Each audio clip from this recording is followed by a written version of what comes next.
Which psychological tricks should everyone know about? If someone is trying to make you decide in a hurry, they are probably giving you a bad deal. Walk away. This makes good sense in a lot of situations, including parenting. I've often said, under pressure, if you need an answer right now, it's no. But maybe you can give me some time to think about it.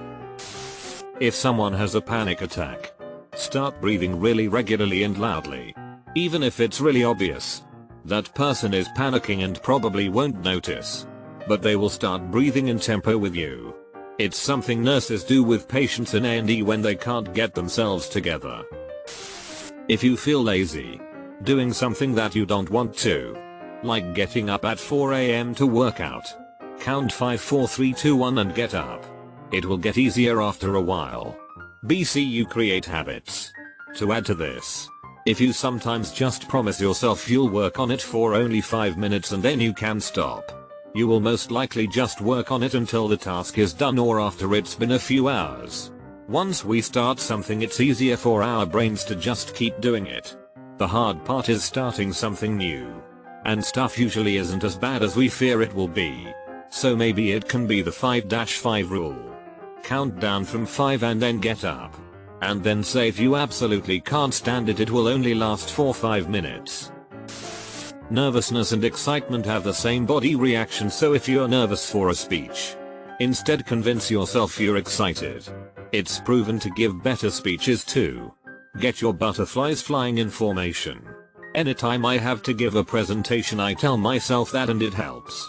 And, likewise, when you stop feeling nervous for giving speeches, make sure you find a way to hype yourself back up for them.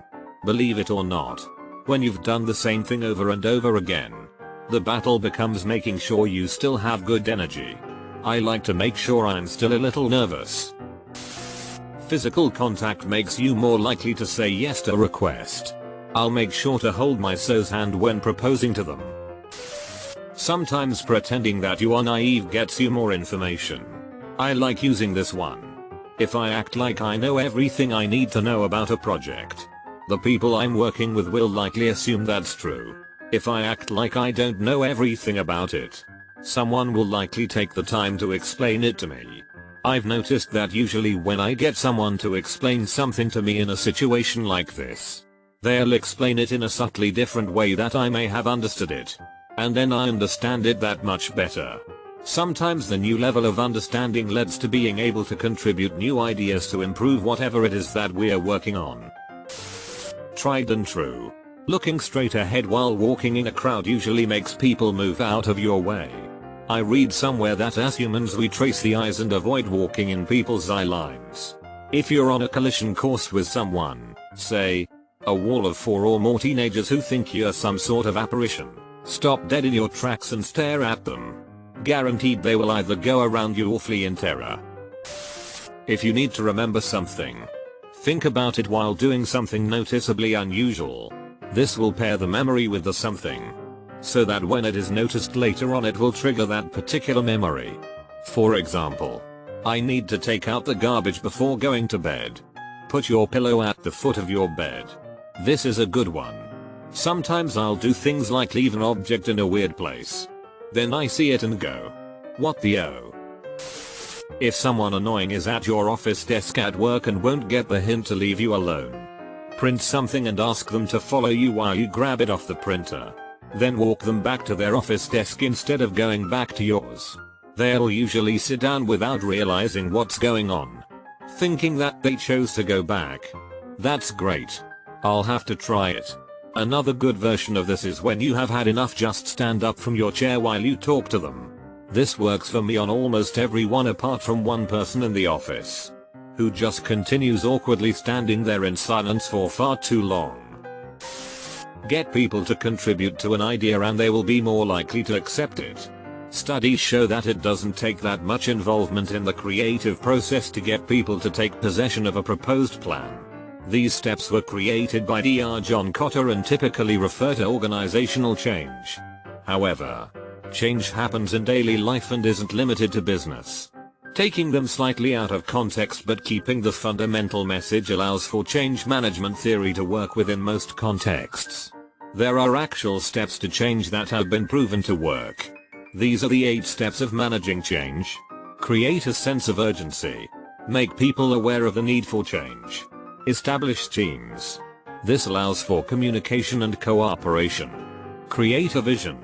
Establish as clearly and concisely as possible what the change will be so that everyone can visualize it. Communication. Talk about why this change is essential. Bring in others and allow them to voice their concerns too.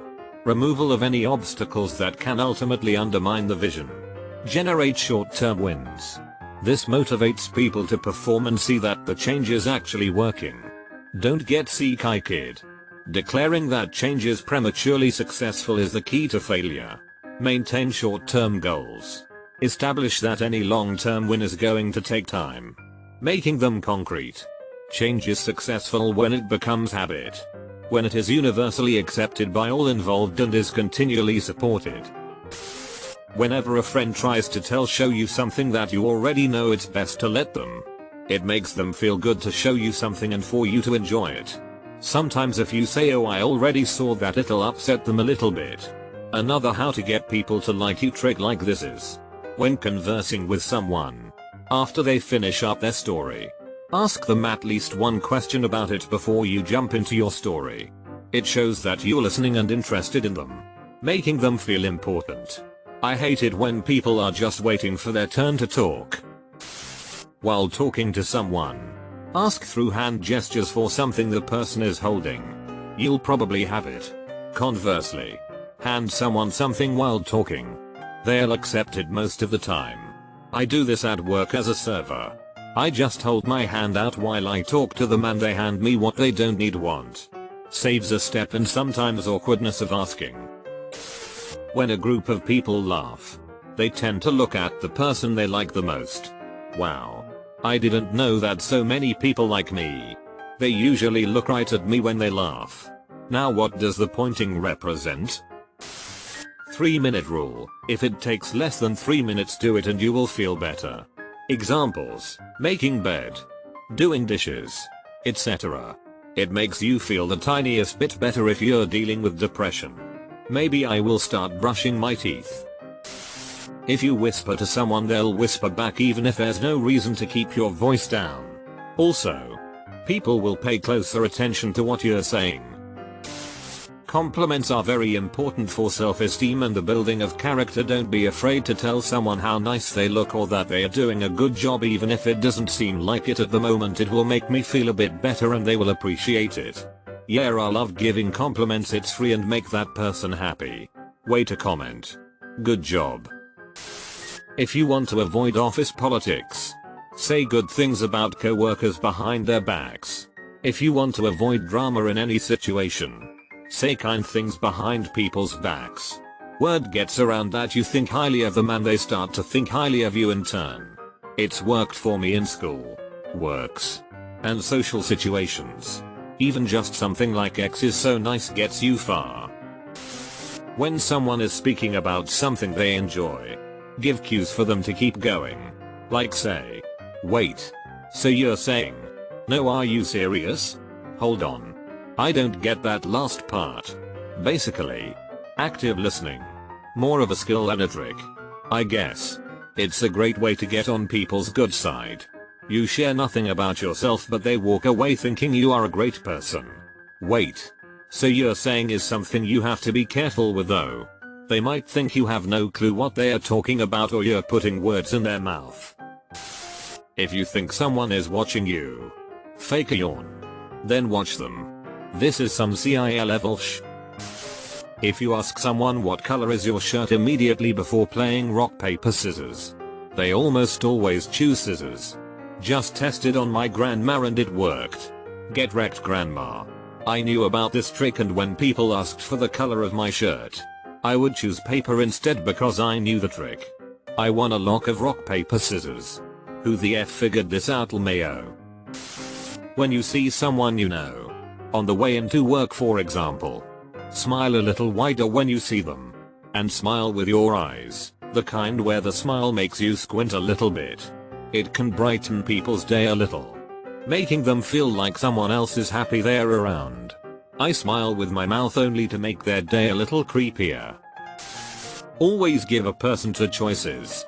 Give the non-preferred option first, including its negative effects. Pause. Give the preferred option, shining light on its better effects. I have to do this in customer service all the time. If option 1 is something that will take forever and not the best option, I'll bring it up first as a well I can do and then suggest option 2, which would be easier for everyone involved, and pitch my voice a little higher, which can make someone think I'm smiling, and say or I can even do. And 9/10 times they'll go for the second option. Neuroplasticity. Your brain and mindset can be changed throughout your lifetime. For example, if you're a negative person, your brain and neurological structure will literally be changed by your constant negative thinking. This reinforces more negative thinking and other health issues. The good news is that you can rewire and change your brain through establishing and maintaining better, more positive habits. Your brain will adapt and adjust. Fake it till you make it can actually go a long way in terms of shifting your mindset and mental health. Therapy helps too. Everyone should know the classic negotiation strategies biases that people will use on you. Anchoring bias. You go to buy a couch worth about $200. Seller sets the price at $400. Most people will feel awkward offering half price, and during negotiating the seller will protest a 50% offer. You're at a job interview. The interviewer always has a salary that they are not able to go above. You are asked for your preference salary range. Now your job is really worth about $60K. But you throw out $80K and make it clear that you have other prospects. The interviewer can't offer you $80K. That's silly. But they may raise their offer to $65K. Or even $70K if you are a good catch. Basically, whoever puts a number out first is in the position to set the anchor. A starting point for negotiation. Foot in the door. Your friend asks you to help him move his couch to a different place in the living room. After moving the couch, he asks you to also help him move the TV. Then maybe the fridge. Your girlfriend and you are out at a burger joint. She doesn't want anything, but asks for some of your fries. Before long, after eating most of your fries, she asks for a bite of your burger, and before long, she's eaten most of your food. To sum it up, to use foot in the door, ask for something that seems small, but is related to what you really want. Then once they've agreed to the small thing, just work up with slightly larger requests until you've achieved the desired outcome. Door in the face. Your merch friend is back and asks for $500 to help with rent. You refuse, because he's a grown man and that's just way too much. He apologizes and asks instead if you could spare $20 for gas. You agree. You are buying a car from a private seller offered at $5,000. You have a friend go to the seller before you and offer $2,000 cash in hand. The seller is insulted and refuses. You come the next day and offer $4,000 cash in hand. And suddenly $4,000 sounds much better. To use this offer or ask for something crazy after the other party refuses. Come back with what you really intended to offer or request all along, which now seems much more reasonable in comparison. Now, these are brief explanations and can vary depending on what blog, book, bathroom store you read it in. And folks, try to use this info only for good. Don't be a jerk.